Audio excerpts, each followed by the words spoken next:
Kita mencoba membedah sebuah dokumen kuno, yaitu yang berbentuk peta. Di sini tertuliskan peta kuno residensi Kediri tahunnya 1866, ya, tentang keberadaan pesantren Brebes Mili yang diperkirakan tahun 1820-an, ketika itu di periode Kabupaten Srengat, ya. Sumber peta ini berasal dari Centrale Boeker voor de Tropen Amsterdam. Coba kita telusuri apakah benar keberadaan pesantren tua ini yang bernama Brebes Mili ada di sebuah desa, yaitu tepatnya di Bedali, Purwokerto, Srengat. Kita mulai dari Srengat dulu. Di sini bendera merah ini menunjukkan adanya lokasi pemerintah Hindia Belanda, di mana benderanya itu berwarna merah, putih, biru. Ini adalah ex Kabupaten Srengat, ya, yang kemudian statusnya turun menjadi Onderregen, kemudian turun jadi distrik atau kawedanan, sehingga Kawedanan Srengat berjalan berpuluh-puluh tahun dan sekarang menjadi kantor imigrasi kelas 2 Blitar yang ada di Srengat. Kita mulai dari Srengat dulu ke selatan melalui Desa Kauman, Dandong, Krebet, Wonorejo, Gempol Kenceng, Wonorejo, lalu ini Pakisan. Nah, setelah Pakisan ini kita menemukan dusun Bedali. Nah, ini. Bedali ini tempatnya di Desa Purwokerto. Ini adalah aliran Sungai Brantas, ya, yang mengalir di tepi Desa Purwokerto. Ya, ini Purwokerto. Lalu ada Tumpo, ini Tumpuk mungkin ya. Ada Domot, ada Dabuan, ada Wates, ada Bedali. Nah, di Bedali inilah ada sebuah peta.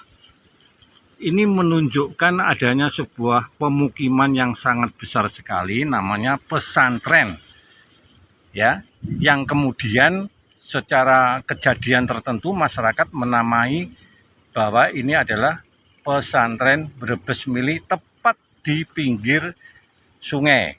Kalau dibandingkan dengan Dukuh Bedali yang ada penduduknya dengan pesantren ini hampir sama. Berarti ini sangat besar sekali, ya. Ini di peta Belanda.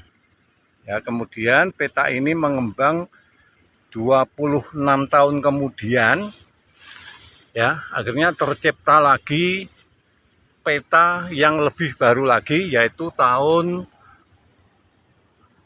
berapa ini? 1892. Herdruk, yang maksudnya adalah cetak ulang, ya. Peta persebaran pondok pesantren tua Brebes Mili yang diperkirakan tahunnya kurang lebih 1820 yang ada di Purwokerto. Sumber resminya Residensi Kediri, Blad 0.11 Herdruk 1892. Ya, coba kita telusuri lagi, kita amati.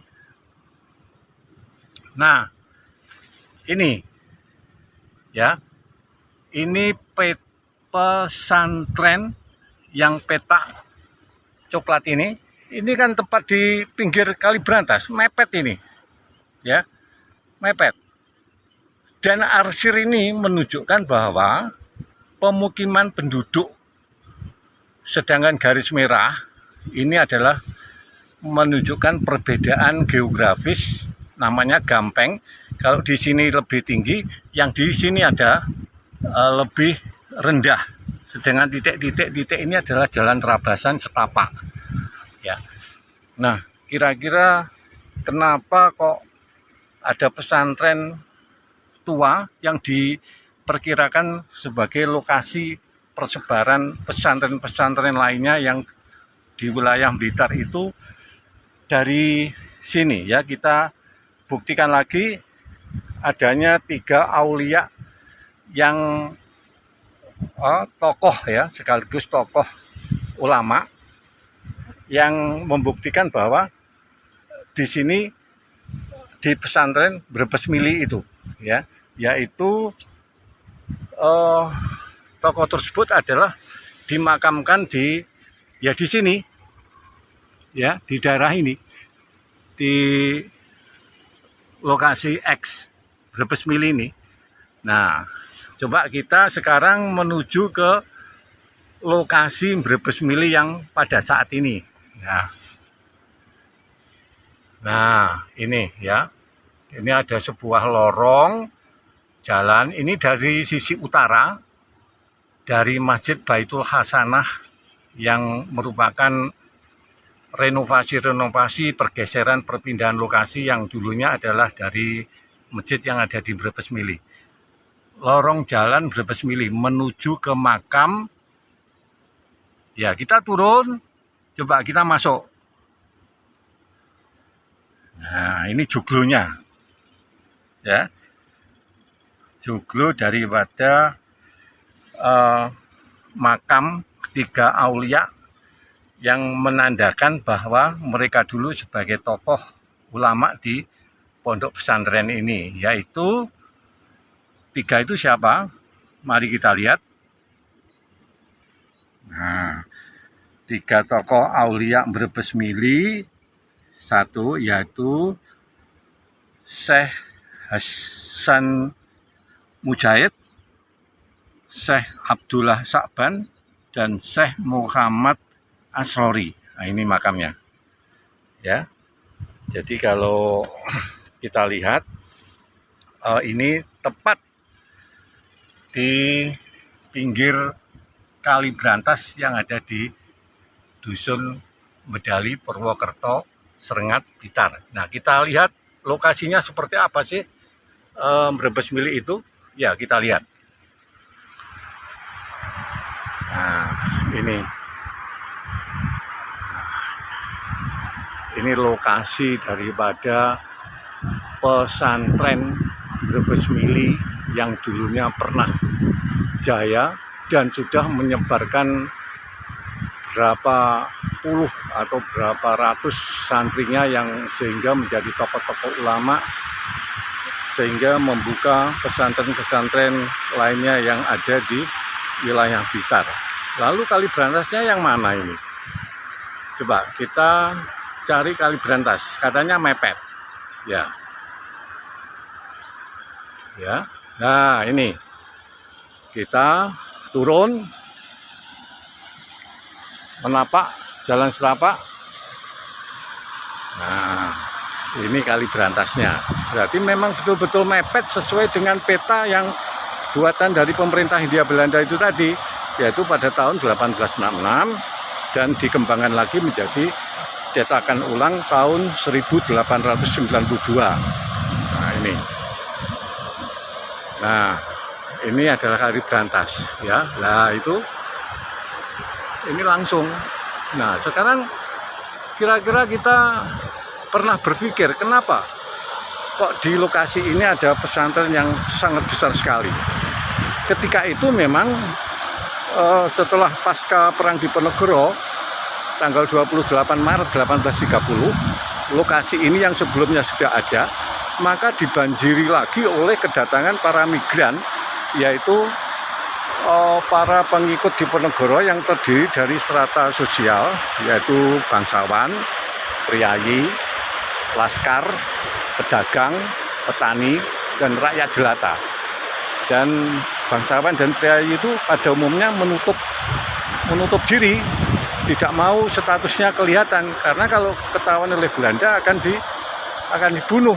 Nah, ini kenapa kok di sini? Pertama, kita lihat lokasi Brebes Mili ini mempunyai jarak penyeberangan yang pendek sekali. Kalau ini ketika waktu surut, ini kita bisa menyeberang dengan jalan kaki. Ya, kalau surut, ya. Ini adalah jarak penyeberangan yang paling pendek jaraknya dari sana. Itu sudah Tulungagung itu. Selatan kali itu Tulungagung, di sini sudah Blitar, ya. Jadi hanya berapa meter ini, mungkin ya sekitar 20 meteran lah, ya. Lalu yang kedua alasannya bahwa di sini lahannya itu ada kesamaan dengan lahan pertanian atau ladang yang ada di Jawa Tengah yang pada umumnya telah diolah oleh Laskar Diponegoro. Yang ketiga, tempatnya adalah tersembunyi jauh dari pemerintah pusat.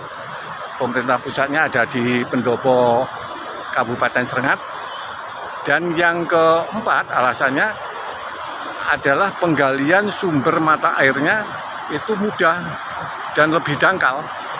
Nah, itulah sepintas kronologi singkat tentang adanya pondok pesantren tua yang diperkirakan sebagai persebaran pesantren-pesantren lainnya yang berada di wilayah Blitar maupun bisa juga ke luar Blitar. Nah, tuh teman-teman pegiat sejarah khususnya, ya, ini sementara yang bisa kami sajikan, ya. Terima kasih.